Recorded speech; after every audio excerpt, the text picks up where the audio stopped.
Bonjour les amis et bienvenue de retour au podcast Le meilleur sur le bien-être. Aujourd'hui, je veux discuter le concept de l'hygiène mentale, d'avoir une bonne hygiène mentale. L'hygiène, La définition de l'hygiène, c'est simplement des pratiques ou des conditions qui supportent la santé. Donc, on connaît très bien l'hygiène sur plusieurs dimensions. On prend chacun notre douche régulièrement pour supporter notre hygiène physique.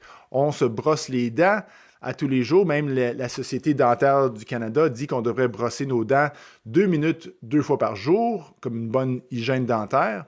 La Société canadienne à propos du sommeil nous recommande qu'on dort environ 7 à 8 heures par soir, éviter l'alcool, la nicotine et la caféine avant de se coucher, comme une bonne hygiène de sommeil. L'hygiène, c'est des pratiques ou des conditions qui supportent la santé.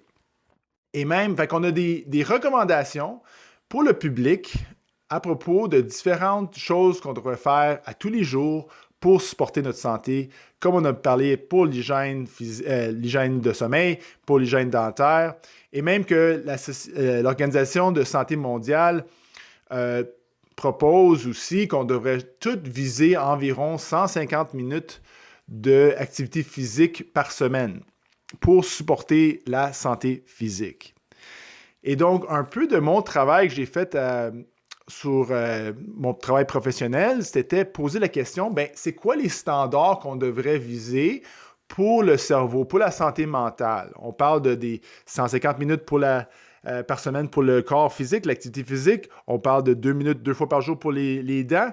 On parle de le sommeil.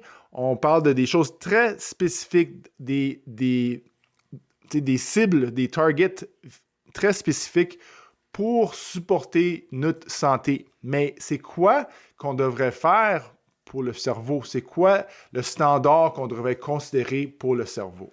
Et voilà où est-ce que le travail avec une de mes collègues, Nicole Rodriguez, et originalement avec Dr. Sanjeev Gulati, qu'on a publié un article scientifique sur bâtir ce concept de l'hygiène mentale et reconnaître qu'à date, c'est pas bien parlé, c'est pas bien connu qu'on devrait avoir des standards de pratique de tous les jours pour supporter notre santé mentale.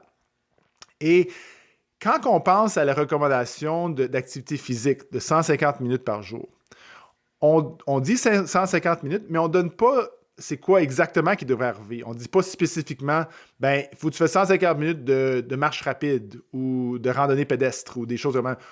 Ça ne dérange pas. Tu peux faire de la randonnée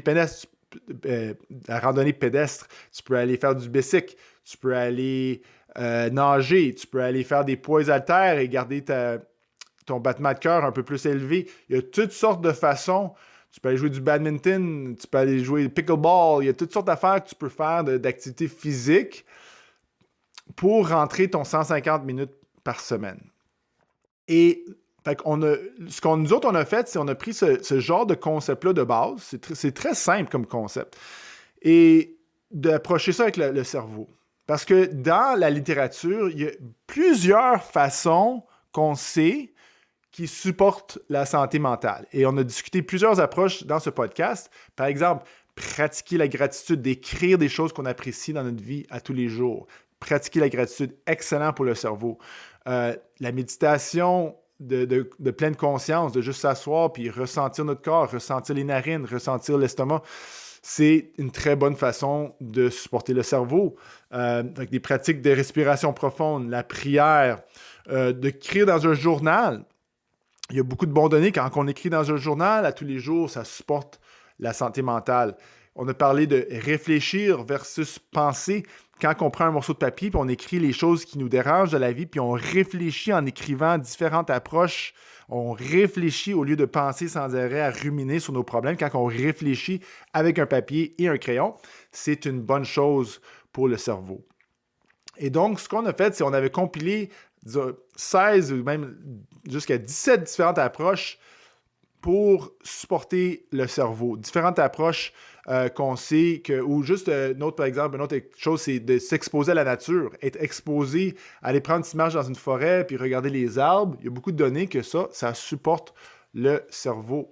parce qu'on a quand même toute une tendance de trop penser, de ruminer. Fait qu'un petit peu de maintenance à tous les jours, c'est très important, c'est l'hygiène mentale.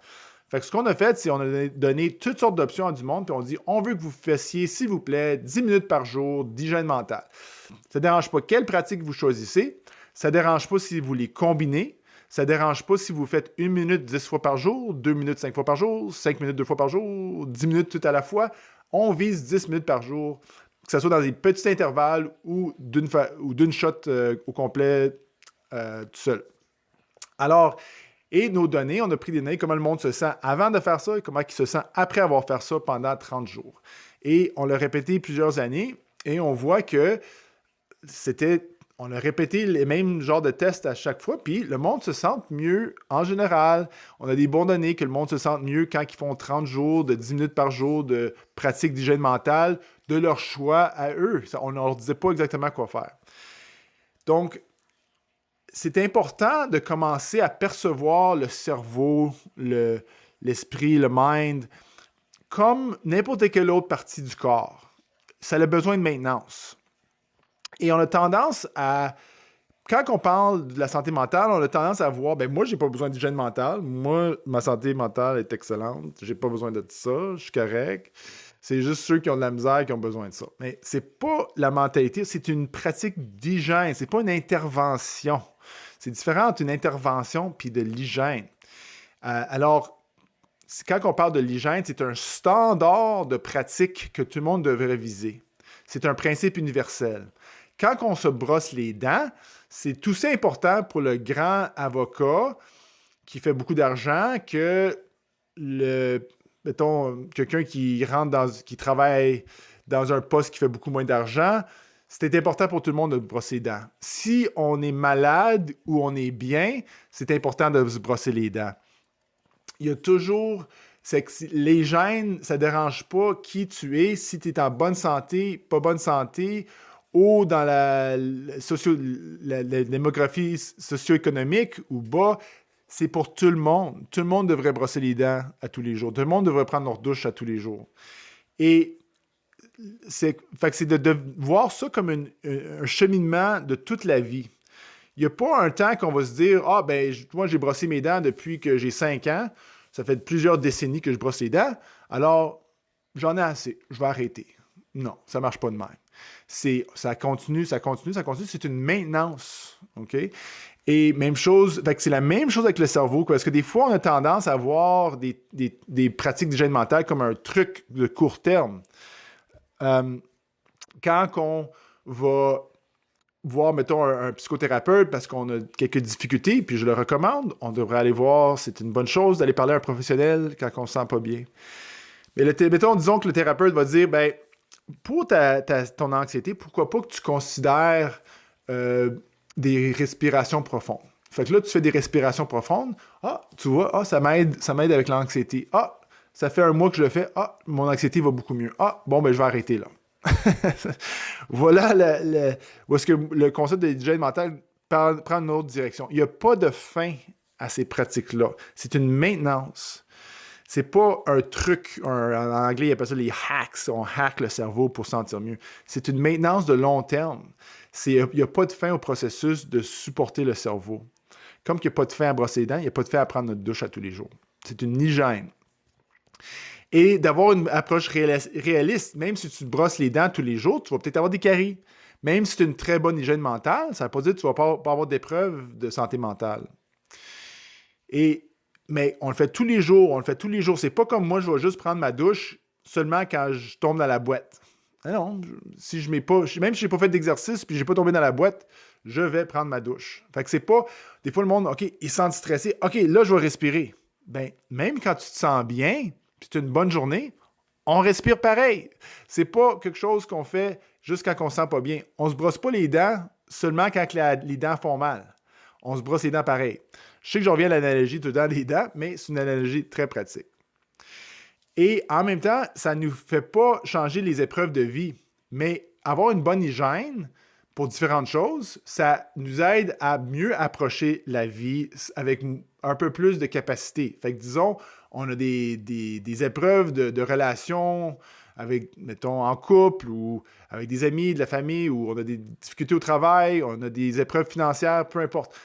Ça ne veut pas dire que je prends ma douche, puis là, mes problèmes sont réglés. Ben non. Mais si je ne prends pas ma douche, ça va être plus dur de faire face à mes épreuves. Et c'est la même chose avec l'hygiène mentale. Ça ne veut pas dire que l'hygiène mentale, ça règle tous mes problèmes. Mais en faisant l'hygiène mentale, ça va m'aider à faire face à les épreuves de la vie.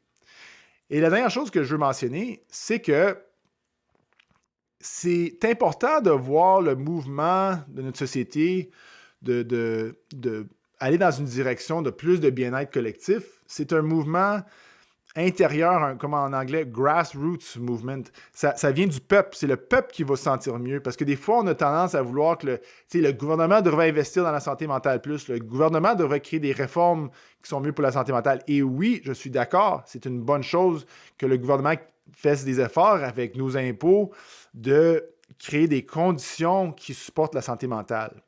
Mais ce n'est pas toute la réponse. Une grande partie de ça aussi, ça va venir du peuple par eux autres mêmes qui vont commencer à mieux prendre soin de leur santé mentale, de faire un petit peu de travail sur le cerveau à tous les jours, d'avoir une bonne hygiène mentale, que collectivement, on s'en va dans une bonne direction. Parce que moi, je peux avoir les meilleures situations, le meilleur patron, les meilleures situations de travail, super de bonnes femmes, des enfants, tout va bien à l'extérieur, mais si mon cerveau, la rumination, puis j'ai tendance à trop penser, trop faire ci, puis je fais pas un petit peu de maintenance dans mon cerveau à tous les jours, ça ne va pas tout régler. Fait que les conditions extérieures, c'est bon d'en avoir des bonnes conditions extérieures, mais c'est pas tout le travail. Le travail, il faut qu'il se passe avec une maintenance. Tu sais, tu peux avoir de l'eau propre, tu vas mettre de l'eau propre, tu vas mettre des systèmes des bons systèmes d'eau potable partout, mais le monde, il faut qu'ils prennent leur douche pareil. ça ne va pas tout faire le travail. Le monde, il faut qu'il embarque dans des pratiques, des conditions qui supportent la santé. Et c'est la même chose avec la santé mentale. Fait que les recommandations, c'est 10 minutes par jour, que ce soit 5 minutes 2 fois par jour, 2 minutes 5 fois par jour, 1 minute 10 fois par jour ou 10 minutes tout à la fois. Peu importe ce que tu choisis, même si tu le changes, ça ne dérange pas, mais on fait l'effort collectivement de faire un peu de maintenance pour notre cerveau à tous les jours. C'est l'hygiène mentale. Et je vous remercie tout le monde. Merci pour votre temps. Si le monde trouve ça utile, je encourage tout le monde à partager, repost, like, whatever. J'apprécie tout le monde qui prenne le temps d'écouter ça. On se revoit la prochaine fois.